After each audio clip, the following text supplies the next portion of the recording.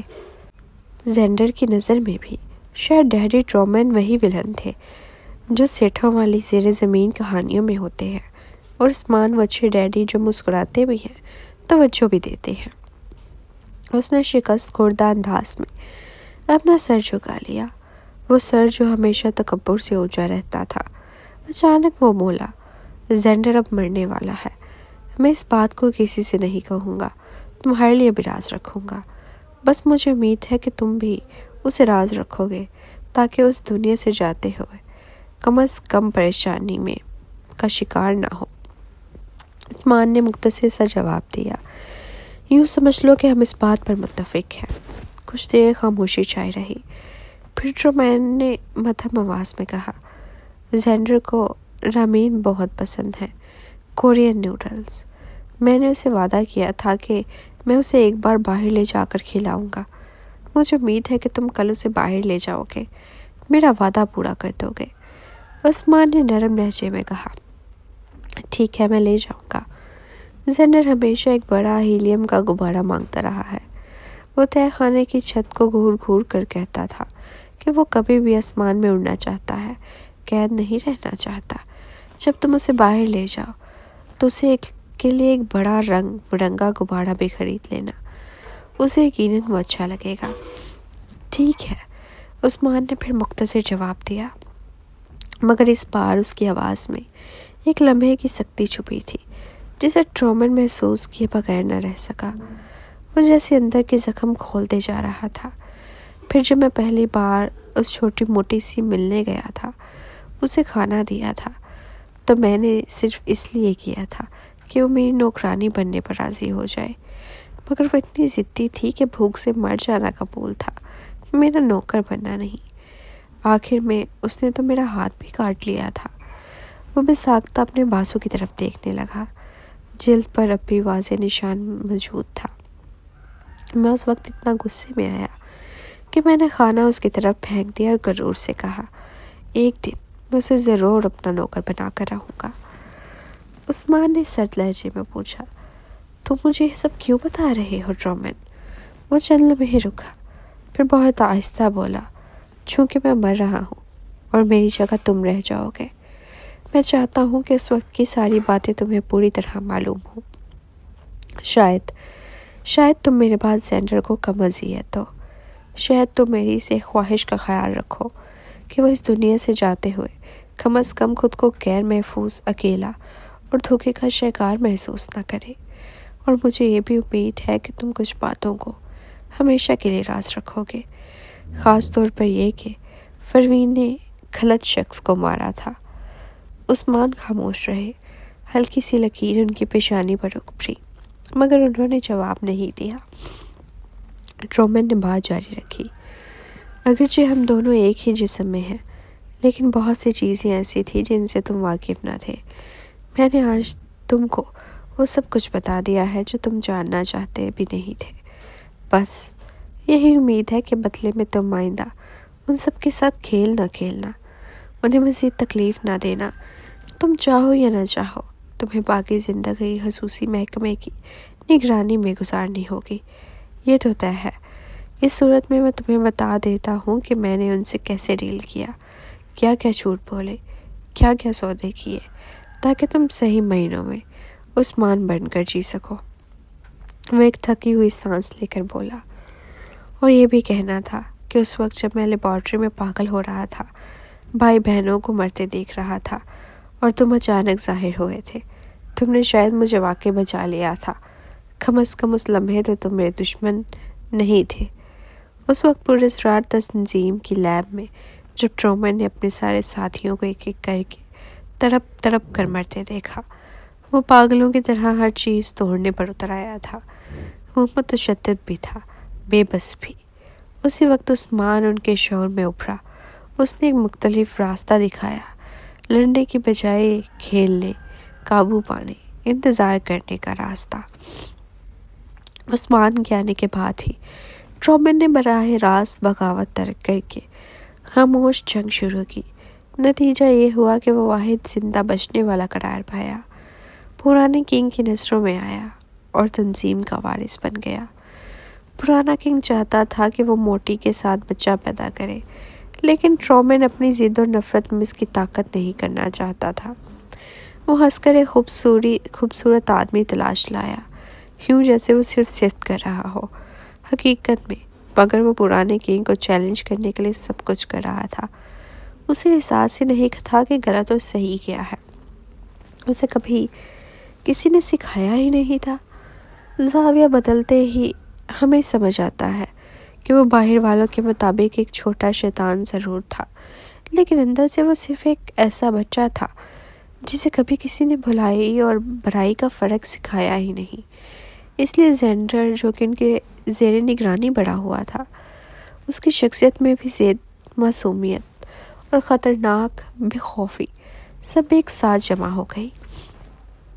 دوسری طرف عثمان تھا، مسکراتے ہوئے منافق۔ وہ برابر مسکراہٹ کے پیچھے سب کچھ چھپا لیتا، مگر اندر سے چلاک اور حساب گر تھا۔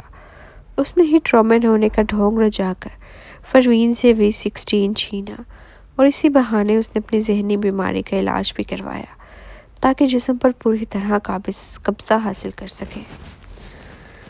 وہ پشت پر خفیہ دوا لیتا رہا، جس کے باعث دونوں شخصیات کے درمیان توازن بگڑتا گیا اور اطاعت کا پلڑا آہستہ آہستہ عثمان کے حق میں جھکتا چلا گیا۔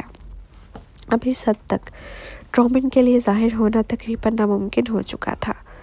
عثمان نے ٹرومن کی طویل کہانی سننے کے بعد نرم سی مگر حقارت بھری مسکراہٹ کے ساتھ کہا، تو تم یہ سب اس لیے سنا رہے ہو کہ میں تمہیں زینڈر سے الوداع کہنے دوں؟ تم پھر بھی سمجھتے ہو کہ مجھے تم پر ترس آ جائے گا؟ احساس ہونے سے پہلے ہی ٹرومن اور عثمان کے درمیان کنٹرول کی کشمکش نے زور پکڑ لیا، مگر عثمان نے فیصلہ کر رکھا تھا۔ ناممکن، وہ سرد لہجے میں بولا، میں تمہیں جسم پر دوبارہ قابض ہونے اور سچ کو بے نقاب کرنے کا کوئی موقع نہیں دوں گا ٹرومن۔ تمہاری آخری خواہش بھی پوری نہیں ہونے دوں گا۔ ٹرومن کے لبوں پر پھر بھی ایک شکستہ سی مسکراہٹ آ گئی۔ میں جانتا تھا تم ڈر جاؤ گے اور مجھے روکو گے۔ میں ویسے بھی مر رہا ہوں عثمان، ایک الوداع کہوں یا نہ کہوں، میرے انجام میں کیا فرق پڑنے والا ہے؟ عثمان مختصر سا جواب دیا، یہ سچ ہے، اس لیے اچھا خواب دیکھو میرے بھائی۔ یہ کہہ کر اس نے آنکھیں بند کر لی۔ جب اس نے 2 بار پلک جھپک کر دوبارہ آنکھیں کھولی تو ان نگاہوں میں پھر وہی نرمی، وہی مصنوعی مروت لوٹ آئی تھی۔ اب وہ صرف عثمان تھا۔ ٹرومن کہیں گہرائی میں دھکیل دیا گیا۔ اگلا دن زینڈر پچھلی بار سے بھی زیادہ دیر تک سو رہا تھا۔ اس بار وہ دوپہر شام سب گزار کر سیدھا رات کے قریب 11 بجے جاگ سکا۔ جب وہ آنکھیں کھول کر اٹھ بیٹھا تو کمرے کے پردوں پر پیچھے باہر کا آسمان مکمل تاریک تھا، صرف دور کہیں اسٹریٹ لائٹس کی دھیمی روشنی دکھائی دیتی تھی۔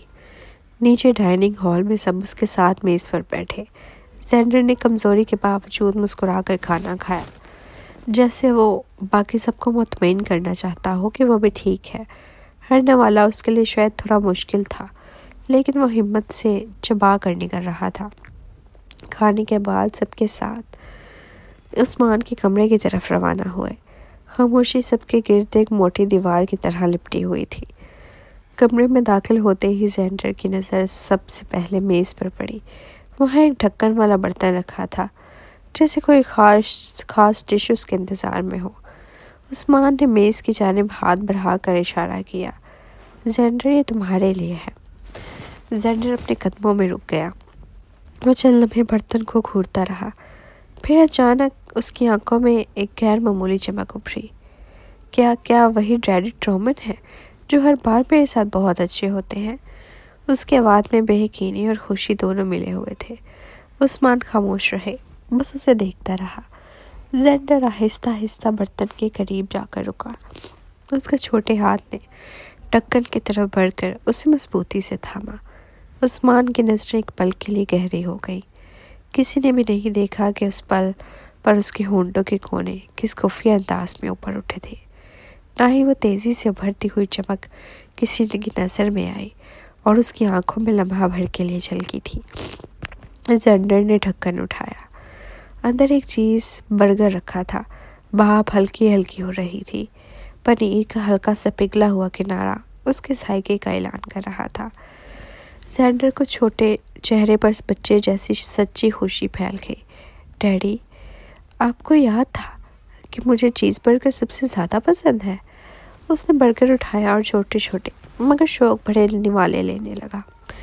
عثمان اسے دیکھتا رہا، اپنے ہونٹوں پر آتی شرارتی مسکراہٹ کو بڑی مشکل سے چھپاتے ہوئے۔ اسی وقت اندر کہیں شعور کے دوسرے حصے میں دو آوازیں دوبارہ گونج اٹھی۔ تمہیں پہلے ہی سب معلوم تھا۔ ٹرومن کی آواز حیرت اور غصے سے بھری ہوئی تھی۔ عثمان نے ذہنی طور پر جواب دیا، ہاں، جب تم مجھے اتنی تفصیل سے سب کچھ بتا رہے تھے تو کیا تم واقعی سمجھتے تھے کہ میں تم پر اندھا اعتماد کر لوں گا؟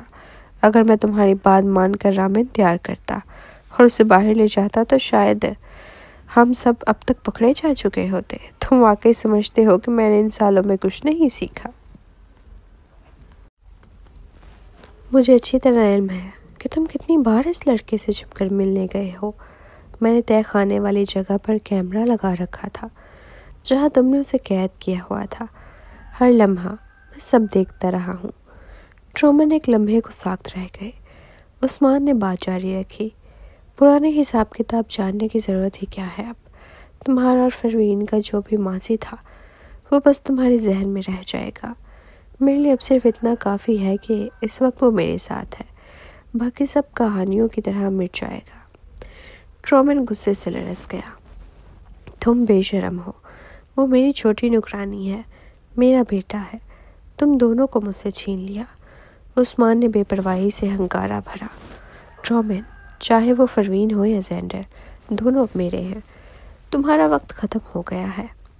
اندرونی جنگ کے باوجود باہر کمرے میں خاموشی قائم رہی۔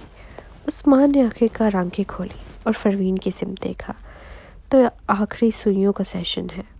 جی، فروین نے سر ہلا کر جواب دیا۔ وہ آہستہ آہستہ چلتی ہوئی میز کے پاس آئی، وہاں سے ایک چاندی کی باریک سوئی اٹھائی۔ ان کی انگلیوں کی گرفت مضبوط تھی، لیکن ہاتھ کی حرکت بے حد محتاط، نرم اور ماہر تھی۔ اس بار تھوڑا زیادہ وقت لگ سکتا ہے اور آپ شاید سو بھی جائیں گے، اس نے پرسکون لہجے میں بتایا۔ اگلی بار جب آپ جاگیں گے وہ ہمیشہ کے لیے جا چکا ہوگا۔ ٹھیک ہے، عثمان نے مانوس سی مسکراہٹ سے مسکرا کر کہا۔ وہ سوئیوں کے لیے مخصوص بنائے گئے بستر پر آہستہ سے لیٹ گیا، دونوں ہاتھ سینے پر رکھ کر آنکھیں بند کر لیں۔ وہ سوچ کر ابھی ٹرومن مکمل طور پر ختم ہو جائے گا، وہ اچھے انسان کے روپ میں اس جسم کا واحد مالک بن جائے گا۔ اس کے چہرے پر عجیب سا سکون ابھرا۔ فروین نے پہلی سوئی احتیاط سے اس کے سر میں پیوست کی۔ عثمان نے آنکھیں بند کیے ہوئے اس کی آواز بہت قریب سے سنی، جیسے کوئی لوری سنا رہا ہو۔ سو جائیں آرام سے، وہ نیم گنودگی میں مدھم آواز میں بولے۔ فروین، کیا میں نے کبھی آپ کو بتایا کہ میں بھی آپ سے محبت کرتا تھا؟ فروین نے اس اعتراف پر کوئی جواب نہیں دیا، بس ایک اور سوئی پرسکون مہارت سے اس کے پوائنٹس میں لگا دی۔ نیند کی گرفت گہری سے گہری ہوتی چلی گئی۔ بے ہوشی کے آخری کنارے پر اسے ذہن کے اندر ٹرومن کی چیخ ابھرتی سنائی دی، ہیجان سے بھری ہوئی۔ بے شرم، تم بے شرم ہو عثمان، تم بے شرم ہو۔ عثمان کے ہونٹوں کے کونے کا آخری فقرہ مسکراہٹ میں اٹھے۔ الوداع ٹرومن۔ ٹرومن شعور کے اندرونی خلا میں پھنس چکا تھا۔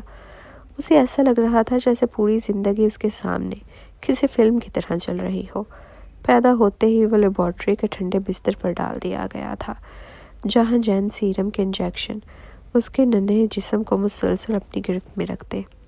سفید کوٹوں والے لوگ ان کے جسم کے رد عمل کو نوٹ کرتے، رپورٹس بناتے، جبکہ وہ سوچتے کہ شاید دنیا بس اتنی سی ہے، تکلیف، تجربے، ٹھنڈے کمرے اور خاموشی چیخوں سے بھری ہوئی۔ اس ننھے لڑکے کو نہیں معلوم تھا کہ باہر کی دنیا میں بچے کیسے کھیلتے ہوں گے، اسکول کیسے ہوتے ہوں گے، ماں کی گود کیا ہوتی ہے، باپ کے کندھے پر بیٹھ کر ہنسنا کیسا ہوتا ہے۔ اس کے لیے تو زندگی کا مطلب صرف ایک ہی تھا، برداشت کرنا۔ وہ سمجھتا تھا کہ پیدائش کا مقصد ہی تکلیف سہنا ہے، کیونکہ اس کے آس پاس جتنا بچے تھے سب اسی انجام سے گزر رہے تھے۔ ماہ کے مہینے ایک جیسے گزرتے رہے۔ اسے یاد نہیں رہا کہ کب کون سا جین سیرم اس کے اندر داخل ہوا۔ پھر ایک دن ایک انجیکشن نے اسے اندر تک چیر ڈالا۔ وہ درد برداشت نہ کر سکا۔ اسے لگا کہ وہ مرنے والا ہے۔ یہی وہ لمحہ تھا جب اس کے سر کے اندر ایک نئی شخصیت آہستہ آہستہ بننے لگی۔ عثمان اس سے مختلف تھا۔ وہ حساب گر تھا، لوگوں کو پہچاننے کی صلاحیت رکھتا تھا۔ موقع دیکھ کر خاموش وقت پر بولتے، وہ جانتا تھا کہ کس سے کیسے بات کرنی ہے۔ جب بوڑھا آدمی پرانا کنگ ان سے ملنے آتا تو چھوٹا ٹرومن ہجوم کے پیچھے چھپ جاتا، لیکن جب عثمان ابھر کر اوپر آتا تو آگے بڑھ کر اس بوڑھے آدمی کو خوش کرنے کے لیے مسکراتا، اس کے جوتوں کے قریب کھڑا ہو کر ان میں چمک لیے بات کرتا۔ نتیجہ یہ نکلتا کہ بوڑھے آدمی کی جیب سے اس کے لیے 2 اضافی چاکلیٹس کے ٹکڑے نکل آتے۔ اسی طرح آہستہ آہستہ دونوں کے درمیان تبدیلی کا ایک غیر محسوس سلسلہ شروع ہوا۔ پھر ایک دن جب بوڑھے آدمی کو پتہ چلا کہ ٹرومن کو ذہنی بیماری ہے تو اسے خصوصی علاج دیا گیا۔ ہر خطرناک سیرم، ہر نئے تجربے کے وقت پراسرار تنظیم اس پر خصوصی نظر رکھتی، اسے مرنے نہیں دیتی تھی۔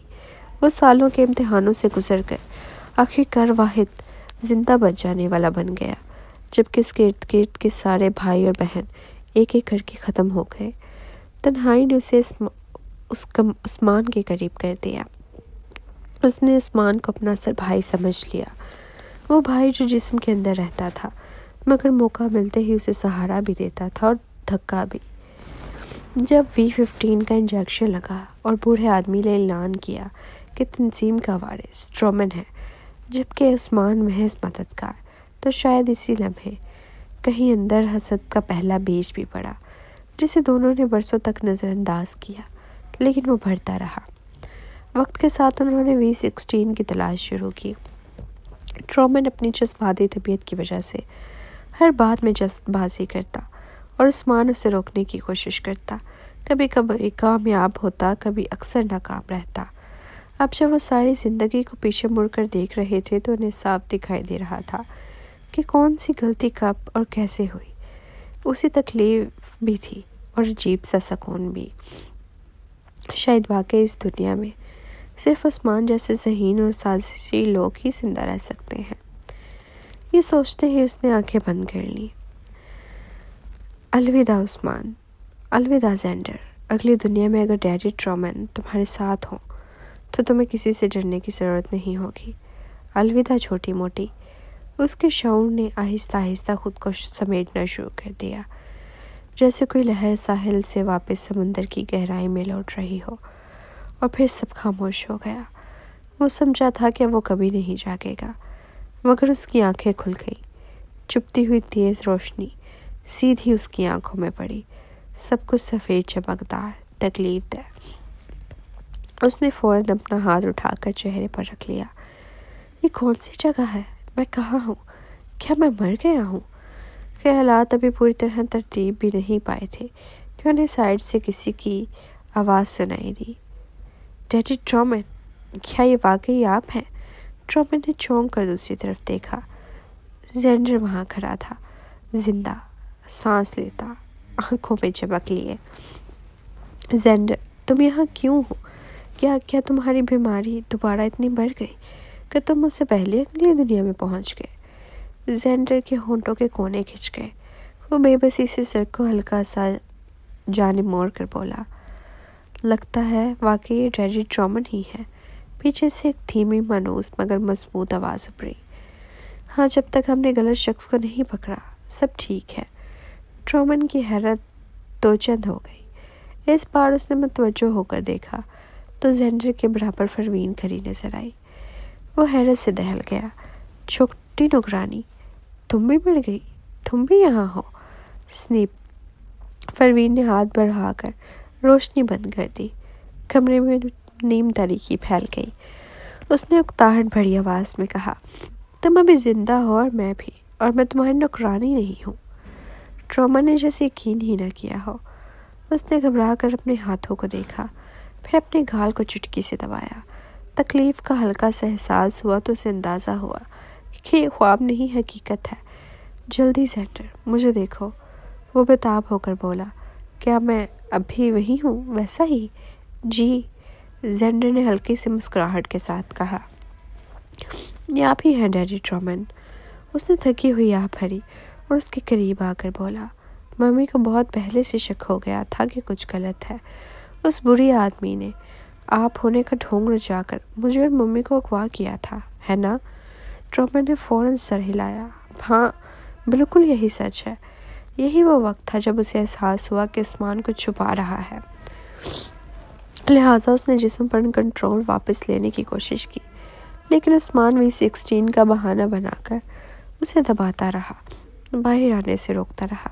صرف ایک بار وہ اوپر آیا جب زینڈر واقعی موت کے دہانے پر تھا۔ اگر وہ تب نہ آتا تو شاید پتھر سیدھا زینڈر کو لگتا اور کوئی بھی اس کی طرف پلٹ کر دیکھنے نہ آتا، اور اس شور میں عثمان آسانی سے اس کے جسم میں جین سیرم داخل کر سکتا تھا۔ اس وقت میں نے عثمان سے بہت مشکل سے جسم چھینا تھا، ٹرومن نے تفصیل سے بتایا۔